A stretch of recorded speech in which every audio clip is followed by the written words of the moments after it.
Hello friends, welcome back to Eat Chat Drive with Ansel.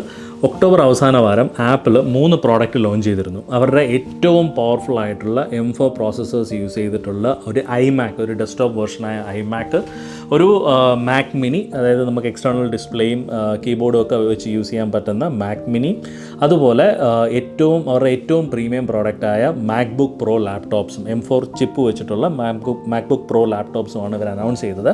അതിൽ MacBook pro ലാപ്ടോപ്സിൽ 3 തരത്തിലുള്ള ചിപ്സാണ് ഇവർ use ചെയ്തിരുന്നത്. ഒരു ബേസ് M4 ചിപ്പും, പിന്നെ ഒരു M4 പ്രോ ചിപ്പും, M4 മാക്സ് ചിപ്പുമായിട്ട് മൂന്ന് വെറൈറ്റി അല്ലെങ്കിൽ 3 വേരിയൻ്റ് ഉള്ള ചിപ്സ് യൂസ് ചെയ്തിട്ടുള്ള മാക്ബുക്ക് പ്രോ ലാപ്ടോപ്സാണ് ഇവർ അനൗൺസ് ചെയ്തത്. കുറേ കാലമായിട്ട് ഒരു ആപ്പിൾ മാക്ബുക്ക് വാങ്ങിക്കണമെന്ന് ആഗ്രഹിച്ചു. അപ്പം നോക്കിയപ്പോഴൊന്നും നമുക്ക് 8 GB കൊണ്ട് നമ്മുടെ യൂസ് നടക്കില്ല എന്നുള്ളതുകൊണ്ട് ഒരു മാക്ബുക്ക് പ്രോ വാങ്ങിക്കാൻ തന്നെ ആയിരുന്നു. കാരണം കുറച്ച് വീഡിയോ എഡിറ്റിങ്ങും കാര്യങ്ങളൊക്കെ ചെയ്യണം എന്നുള്ളതുകൊണ്ട് പ്രോയുടെ ബേസ് മോഡൽ വാങ്ങിക്കാമെന്നൊരു പ്ലാനായിരുന്നു. അപ്പോൾ അത് നോക്കിയപ്പോൾ ഒട്ടും നമുക്ക് അഫോർഡബിൾ ആയിട്ടുള്ള ബഡ്ജറ്റിൽ ഈ സാധനം കിട്ടുന്നില്ല. അപ്പോൾ ഞാൻ കരുതി എന്നാൽ പിന്നെ ഒരു 16 GB വേരിയൻ്റുള്ള മാക്ബുക്ക് എയർ വാങ്ങിക്കാമെന്ന് കരുതി. അത് നോക്കിയപ്പോൾ അതും അത്യാവശ്യം നല്ലൊരു എമൗണ്ടിന് വരുന്നുണ്ടായിരുന്നു.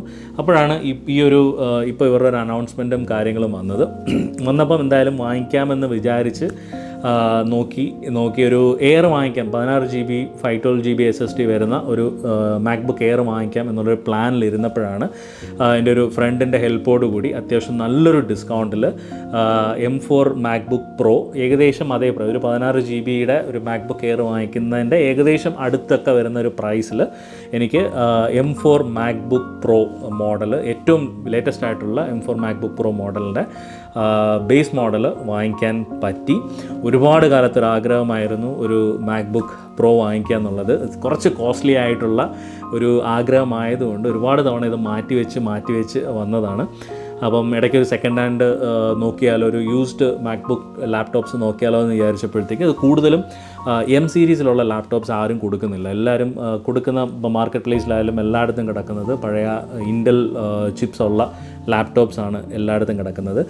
അപ്പം പിന്നെ എന്തായാലും വിചാരിച്ചു ഓക്കെ, ഇനിയൊന്നും നോക്കുന്നില്ല, എന്തായാലും ഒരു M4 മാക്ബുക്ക് പ്രോയുടെ ഒരു ബേസ് വേർഷൻ ലാപ്ടോപ്പ് വാങ്ങിക്കാമെന്ന് കരുതി അങ്ങനെ പുതിയ ഒരു ലാപ്ടോപ്പ് വാങ്ങിച്ചു. ഒരുപാട് നാളത്തെ ആഗ്രഹത്തിന് ശേഷം ഒരു M4 മാക്ബുക്ക് പ്രോ കയ്യിൽ വന്നു. അപ്പം ഇന്നത്തെ വീഡിയോയിൽ നിങ്ങൾ കാണുന്നത് ഇതിൻ്റെ ഒരു അൺബോക്സിങ് വീഡിയോ ആണ്. ഇതിൻ്റെ യൂസേജ് വീഡിയോസ് ഒന്നും ചെയ്യുന്നില്ല. കാരണം ഇത് ഇത്രയും കാലം ഞാൻ യൂസ് ചെയ്തുകൊണ്ടിരുന്നത് ഒരു വിൻഡോസ് പ്രോസസ്സറുള്ള വിൻഡോസ് ലാപ്ടോപ്പാണ് ഞാൻ യൂസ് ചെയ്തുകൊണ്ടിരുന്നത്. അപ്പം അത് മാറി ഒരു മാക്ബുക്കിലേക്ക് വരുമ്പോൾ കുറച്ച് മാറ്റങ്ങളും കാര്യങ്ങളൊക്കെ ഉണ്ടാവും. ഇനിഷ്യലി കുറച്ച് ബുദ്ധിമുട്ടുകളും കാര്യങ്ങളൊക്കെ ഉണ്ടാവും. അപ്പോൾ അതൊക്കെ ഒന്ന് യൂസ് ടു ആയിട്ട് അതിൻ്റെ ഒരു യൂസേജ് വീഡിയോസോ ചെയ്യാമെന്ന് വിചാരിച്ചു. പക്ഷേ ഇപ്പം ഇതൊരു അൺബോക്സിങ് വീഡിയോ ആണ്. അപ്പം ഒരുപാട് കാലത്തിന് ശേഷം ഒരാഗ്രഹം സാധിച്ചു. അങ്ങനെ ഒരു M4 മാക്ബുക്ക് പ്രോ ലാപ്ടോപ്പ് 14 ഇഞ്ചിൻ്റെ M4 മാക്ബുക്ക് പ്രോ ലാപ്ടോപ്പാണ് വാങ്ങിച്ചത്. ഇത് 14 ഇഞ്ചിൻ്റെ 16 GB base version, 16 GB റാമുള്ള 512 GB SSD ഉള്ള ഒരു ബേസ് മോഡലാണ് ഇത് വന്നിരിക്കുന്നത്. അപ്പം എന്തായാലും ഇതിൻ്റെ അൺബോക്സിങ് വീഡിയോ ആണ്. അപ്പം ഈ വീഡിയോ കാണുക, കണ്ടതിന് ശേഷം ഒന്ന് സബ്സ്ക്രൈബും ചെയ്യുക. അപ്പം ഇതാണ് മാക്ബുക്ക് പ്രോ ലാപ്ടോപ്പ്. ഇതിൻ്റെ കവറും കാര്യങ്ങളൊക്കെ അത്യാവശ്യം നല്ല എലിഗൻറ്റ് ഡിസൈനാണ്. എനിക്കിതിൻ്റെ ഡിസൈൻസ് ഭയങ്കര ഇഷ്ടമാണ്. പണ്ട് മുതലേ ഒരുപാട് ആഗ്രഹം ഉണ്ടായിരുന്നു ഒരു മാക്ബുക്ക് പ്രോ വാങ്ങണമെന്നുള്ളത്. അപ്പോൾ ഇതിൻ്റെ ഡിസൈൻ നല്ല എലിഗൻ്റ് ആയിട്ടുള്ളൊരു ഡിസൈനാണ്. നല്ലൊരു സ്ക്വയറി, ഒരു ബോക്സി ടൈപ്പ് ഡിസൈനാണ് ഇതിന് വരുന്നത്. ഇതിൻ്റെ കവറിങ്ങും ഭയങ്കര എന്താ പറയുക, ഒരു സാധാ എലിഗൻ്റ് ആയിട്ട് ഡിസൈൻ ചെയ്തിരിക്കുന്ന ഒരു കവറുമാണ്. അപ്പോൾ ഇതിൻ്റെ ബാക്കിൽ ഇതിനകത്ത് പ്രത്യേകിച്ച് വേറൊന്നും എഴുതിയിട്ടില്ല. 2 സൈഡിലും മാക്ബുക്ക് പ്രോ എന്ന് എഴുതിയിട്ടേ ഉള്ളൂ. ഇത് ചൈനയിൽ നിന്ന് വന്ന മോഡലാണ്. ചൈനയിലാണ് ഈ പ്രോഡക്റ്റ് അസംബിൾ ചെയ്തിരിക്കുന്നത്. ഇനി നമുക്കിതിൻ്റെ ഇതൊന്ന് അഴിച്ചു നോക്കാം. യെസ്, അതൊന്ന്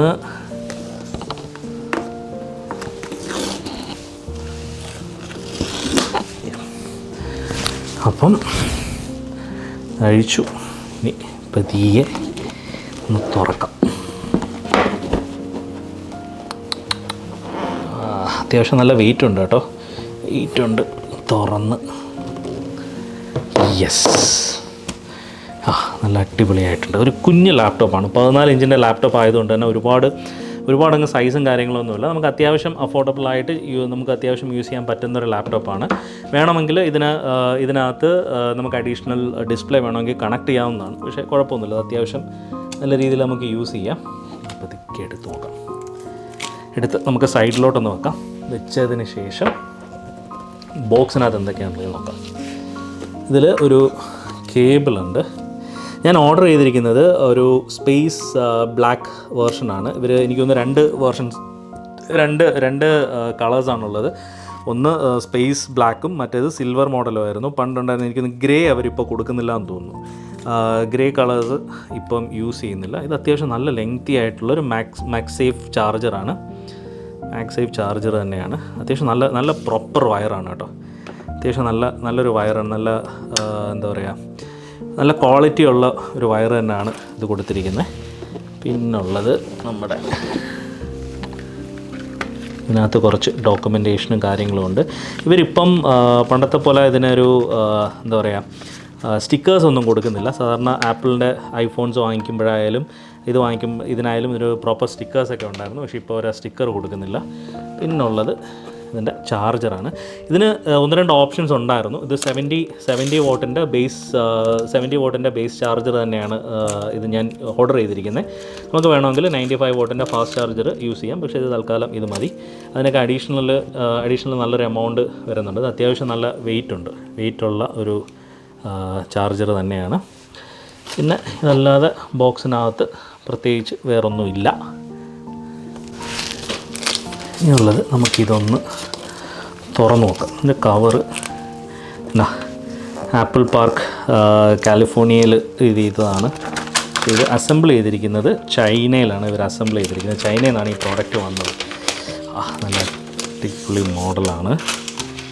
കവറ് മാറ്റി വെച്ച് കഴിഞ്ഞാൽ അത്യാവശ്യം നല്ല എലിഗൻറ്റ് ലുക്കാണ്. നല്ല പ്രോപ്പർ ബ്ലാക്ക് കളേർഡാണ്. ഇവിടെ തന്നെ എന്താ പറയുക, അത്യാവശ്യം നല്ല രസമുണ്ട്. ബാക്കിൽ മാക്ബുക്ക് പ്രോ എന്ന് എഴുതിയിട്ടുണ്ട്. പിന്നെ ഇതാണ് ഒരു പക്ക എലിഗൻ്റ് ആയിട്ടുള്ള ഒരു ലുക്കാണ് ഈ ഒരു ലാപ്ടോപ്പിനുള്ളത്. അത്യാവശ്യം നല്ല വെയിറ്റ് ഉണ്ട്. ഏകദേശം എനിക്ക് തോന്നുന്നു ഒരു 1.5 കിലോയ്ക്ക് മുകളിൽ വെയിറ്റ് കാണും. ഇത് നല്ല എലിഗൻ്റ് ലുക്കാണ്. എനിക്ക് ഭയങ്കര ഇഷ്ടമാണ് ഇതിൻ്റെ ഒരു ലുക്ക്. നല്ല രസമുണ്ട്. ഇത് പണ്ട് ഞാൻ കേട്ടിട്ടുണ്ട്. ഈ ഒരു ഇവിടുത്തെ ഒരു സിമ്പിൾ എന്ന് പറയുന്നത് ഇതിനകത്ത് ലൈറ്റ് കത്തുമായിരുന്നു. ഇപ്പോൾ അതിന് ലൈറ്റും കാര്യങ്ങളൊന്നുമില്ല. നല്ല സ്പേസ് ബ്ലാക്ക് കളർ. നിങ്ങൾക്ക് എത്രമാത്രം കളർ കാണാൻ പറ്റും എന്നെനിക്കറിയില്ല. പക്ക ഒരു മെറ്റാലിക് ഫിനിഷിലുള്ള ഒരു അടിപൊളി, എന്താ പറയുക, പിടിക്കുമ്പോൾ തന്നെ അറിയാം നല്ല ക്വാളിറ്റി ഉണ്ടെന്നുള്ളത്.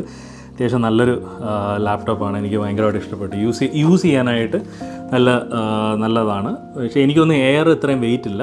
ഇതൊരു 1.5 കിലോയ്ക്ക് മുകളിൽ വെയിറ്റ് ഉണ്ടെന്ന് തോന്നുന്നത്. നമുക്കൊന്ന് ഓൺ ചെയ്ത് നോക്കാം.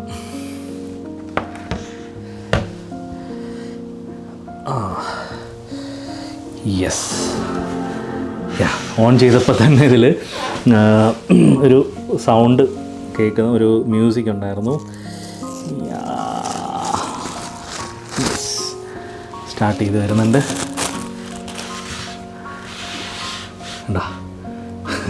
റിംഗ് ലൈറ്റിൻ്റെ വെട്ടം അടിക്കുന്നുണ്ട്. അപ്പോൾ ഇത് അത്യാവശ്യം ഹലോ എന്നും പറഞ്ഞിട്ട് പല ലാംഗ്വേജിൽ ഇവർ എഴുതി കാണിക്കും. അത്യാവശ്യം കൊള്ളാം. നല്ല രസമുണ്ട് കാണാനായിട്ട്. പിന്നെ ഇത് സെറ്റപ്പും കാര്യങ്ങളൊക്കെ ചെയ്യണം. എന്തൊക്കെയാണ് ഇതിൻ്റെ സെറ്റപ്പ് കാര്യങ്ങളെന്നൊക്കെ നോക്കണം.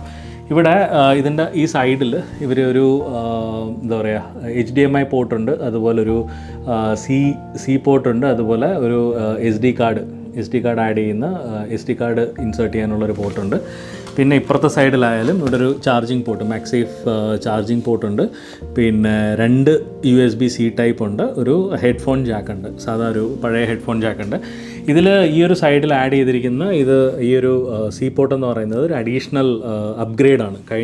അല്ലെങ്കിൽ M3 വേർഷൻസിൽ ഈ ഒരു ഇതില്ലായിരുന്നു. ഇത് 2 സൈഡിൽ നിന്ന് ഇപ്പം ഒന്നിൽ കൂടുതൽ എക്സ്റ്റേണൽ ഡിസ്പ്ലേസ് കണക്ട് ചെയ്യാൻ പറ്റുന്ന ഒരു പോർട്ടാണ് ഈ ഒരു ലാപ്ടോപ്പിനകത്തുള്ളത്. പിന്നെ അത്യാവശ്യം ഇവിടെ ഒരു എന്താ പറയുക, സ്പീക്കേഴ്സ്, അത്യാവശ്യം നല്ല സ്പീക്കേഴ്സും കാര്യങ്ങളൊക്കെ കൊടുത്തിട്ടുണ്ട്. കീബോർഡും എല്ലാം അത്യാവശ്യം നല്ല ലുക്കാണ് കേട്ടോ.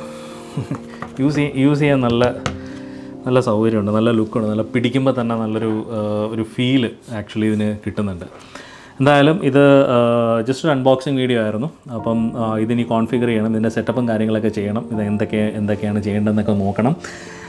നോക്കിയതിന് ശേഷം പിന്നെ കുറച്ച് നാളൊന്ന് ഉപയോഗിച്ചതിന് ശേഷം ഇതിൻ്റെ യൂസർ റിവ്യൂസും എന്താണ് എങ്ങനെ യൂസ് ചെയ്യാൻ പറ്റും, അതുപോലെ വീഡിയോ പ്രോപ്പറായിട്ട് വീഡിയോ എഡിറ്റ് ചെയ്യാൻ ഒക്കെ പറ്റുമോ എന്നുള്ളതൊക്കെ നോക്കിയിട്ട് അതിന് മറ്റൊരു വീഡിയോ ചെയ്യാം. ഇത് ജസ്റ്റ് ഒരു അൺബോക്സിങ് വീഡിയോ ആയിരുന്നു. അപ്പം വീഡിയോ നിങ്ങൾക്ക് ഇഷ്ടപ്പെട്ടെങ്കിൽ നിങ്ങൾ മാക്സിമം ഇതൊന്ന് ലൈക്ക് ചെയ്യുക, ചാനൽ ഇഷ്ടപ്പെട്ട് കഴിഞ്ഞാൽ ഒന്ന് സബ്സ്ക്രൈബും ചെയ്തേക്കുക. അപ്പോൾ നമുക്ക് മറ്റൊരു വീഡിയോയുമായിട്ട് വീണ്ടും ഉടനെ കാണാം. അതുവരെയും ബൈ ബൈ.